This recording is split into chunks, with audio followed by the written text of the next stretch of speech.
Kisah cinta. Jadi ya kalau kita bercerita tentang cinta, cinta pertama itu kadang orang bilang cinta monyet, identik dengan cinta monyet. Benar enggak?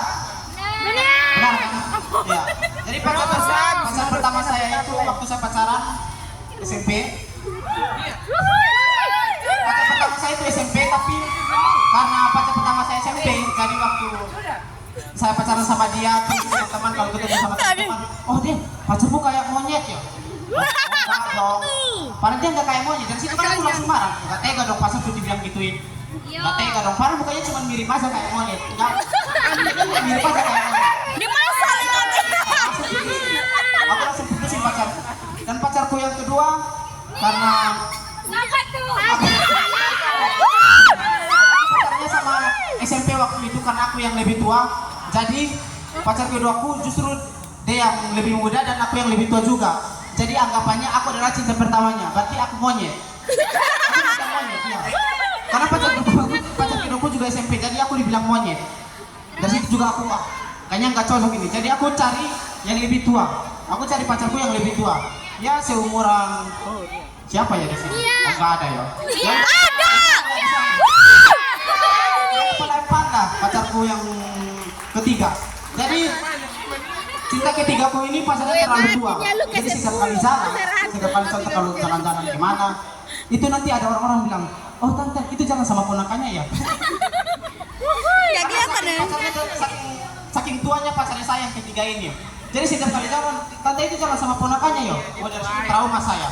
Soalnya saya salah kalkulasi soal umur. Jadi dari situ trauma saya cari supaya bisa mengejarkan saya cari pacar yang seorang guru. Awalnya sebelum jadi guru dia seorang pencopet. Seorang pencopet, cuman waktu dia jadi guru berhenti jadi pencopet, jadi sudah isap. Cuman kalau lihat dompetnya orang, kuat lagi dia. Nggak tahu kenapa. Jadi kadang pacar saya itu kalau kita jalan-jalan ke kafe yang romantis, dia mulai perhitungan. Nasi dihitung per piringnya, satu piringnya berapa, jengkol dihitung per bijinya berapa, pokoknya sedetail mungkin. Air satu gelas dihitung, harganya berapa. Dan duduk dari pintu nggak boleh jauh. Terus aku tanya, loh kenapa kita duduk nggak jauh dari pintu? Biar kalau uangnya nggak cukup kita kabur gampang. Soalnya kan pencopet, jadi kaburnya bisa gampang. Jadi awal, terus sering berjalannya waktu, kita jalan-jalan. Dia ajarkan saya untuk cara mencopet, kembali ke pekerjaan semula, seorang pencopet. Nah karena saya nggak tahu, dia samar pakai topi, masker, jadi saya nggak tahu. Jadi pas kita lari, mau ada korban untuk kita copet, lari gini, dompetnya jatuh. Dan pacar saya ini namanya Mimi, dompetnya jatuh ya. Dompetnya jatuh, terus aku ambil dompetnya, dia nggak sadar. Buka dong dompetnya, terus yang aku heran itu isi KTP, isi biodatanya. Namanya bukan Mimi, tapi Pak Imin. Jadi selama ini aku pacaran sama siapa? Pacaran sama siapa? Laki-laki ya, astaga. Ya karena saking traumanya ya.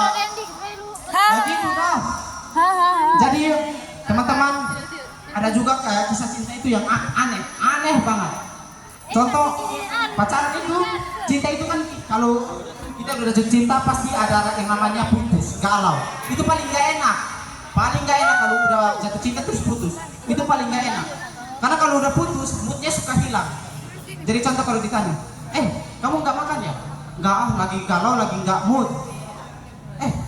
Kenapa kamu nggak kuliah? Nggak lagi galau, lagi nggak mood. Terus aku tanya sama bapak negara, Pak, kok nggak ngurusin negara? Lagi galau, lagi nggak mood. Enak aja lagi galau, lagi nggak mood. Lihat tuh, kayak kau menderita. Teman-teman. Jadi teman-teman, kisah cinta ada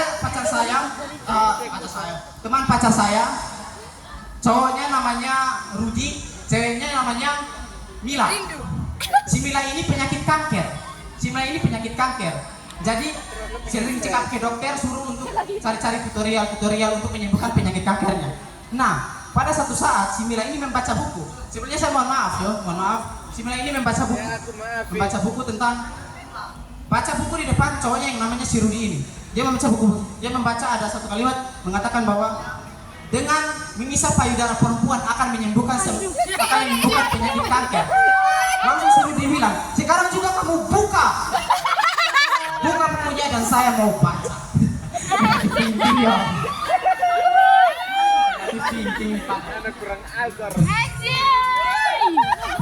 Oke. Menyala Kak Dendi. Dan paling gak enak kalau udah putus, terus kayak curhat-curhat gitu. Curhat-curhat gitu. Aku udah putus nih sama temanku. Kata cowoknya, curhat ke aku udah putus nih sama cewekku. Gimana yuk, aku nggak mau balikan lagi. Tahu-taunya 1 minggu ke depan, balikan lagi dia. Terus aku jalan terus ketemu mereka berdua. Loh, katanya nggak mau balikan lagi. Nggak, kok kita nggak putus, kita cuma salah paham 11 bulan. Buset, salah paham 11 bulan, nggak putus, cuma salah paham 11 bulan. Apa itu? Jadi sudah Makanya teman-teman, kebanyakan itu di NTT, di kita di NTT itu kebanyakan anak pertama dan punya seorang ayah yang sudah berkeluarga dan memiliki anak pertama, itu pasti setiap kali ayahnya lewat itu pasti dipanggil dengan nama anak pertamanya. Contoh, ayahnya namanya Bapak Santoso, tapi anaknya namanya Budi. Itu kalau ayahnya lewat bukan dipanggil Bapak Santoso, Bapak Budi. Terus kalau bapaknya namanya Rudi, terus anaknya namanya Beka, itu bukan dipanggil Bapak Rudi, Bapak Beka. Nah, dari situ saya terinspirasi teman-teman. Dari situ saya terinspirasi. Saya bilang dalam hati, wah, ini kalau sudah berkeluarga punya anak pertama saya menamai Bupati. Kalian sudah tahu saya akan dipanggil apa? Bapak Bupati. Ya ada dosun Betty. Saya akan dipanggil Bapak Bupati. Tapi teman-teman, berbicara soal bupati apa segala macam, cita-cita saya sampai sekarang itu belum kesampaian. Karena sekarang saya ingin mewujudkan cita-cita saya nanti. Saya ingin menjadi seorang ini, apa namanya? Saya lebih dekat lagi. Sini lo sini. Saya ingin menjadi seorang DPR. Karena sekarang menjadi salah satu bagian dalam pemerintahan itu seru sekali. Apalagi dalam keadaan sekarang ini menjadi DPR itu sangat gampang. Sekarang ada sistem yang namanya ordal. Ada yang tahu ordal? Orang dalam. Jadi kalau Anda mau jadi DPR, Anda harus ada ini, DP. Anda harus ada DP. Kalau Anda ada DP, berarti Anda udah terpilih menjadi DPR. Itulah zaman sekarang kalau menjadi sistem pemerintahan dalam suatu negara pasti seperti itu. Jadi ada uang, ada DP, Anda bisa menjadi DPR. Nah, itu dia. Jadi teman-teman sekarang belum ada satu lagi ya. Di sana. Di situ. Tengah. Lu buang di tengah. Sekali. Dan kalau DPR teman-teman sebelum menjadi DPR pasti ada sistem yang namanya sistem apa? Bisa-bisanya. Sistem kampanye itu pasti para caleg itu menjanjikan sebuah ini. Janji. Para caleg pasti menjanjikan sebuah janji. Ya, aduh, sorry. Tapi pemerintahnya nggak bisa pegang janji, jadi lepas. Oke teman-teman. Yang tadi Pak ini. Pak, apa yang tadi? Ini Pak siapa namanya? Pak Uci. Pulang. Udah pulang. Oh, oke. Pak yang aku suruh duduk sini udah pulang ya. Aduh. Yang dekat Feby siapa namanya? Enggak. Yang itu siapa namanya? Vanessa.